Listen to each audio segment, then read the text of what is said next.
বস্তি যে বলে তাই মাইশে, বস্তি যে বলে তাই মাইশে, বস্তি যে বলে তাই মাইশে, বস্তি যে বলে তাই মাইশে।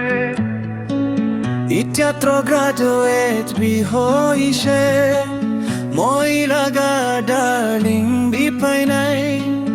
টাউন সিটিতে কি করি থাকিব না, বস্তি যে বলে তাই মাইশে। ইতিয়া তো গাহৰি দানা কৰিব উপায় নাই হৈছে, আনএমপ্লয়েড হৈ কেনা বেড়াই আছে, বস্তি মানুহ বিচৰম হোক। এক্সাম তো কেতিয়া দিব না, NPSC না MSc আছে। ইটোলা ফুল ফৰ্ম বিপাহুৰে দিমাতান হৈ আছে দে, বস্তি যাবলে টাইম আহিছে। সিটি টাউন কি করিব না, বাপাস বস্তি যাব দে। গাহৰি হইলে বিপালিব দে, আৰু ফাৰ্ম বি কৰিব কোৱা।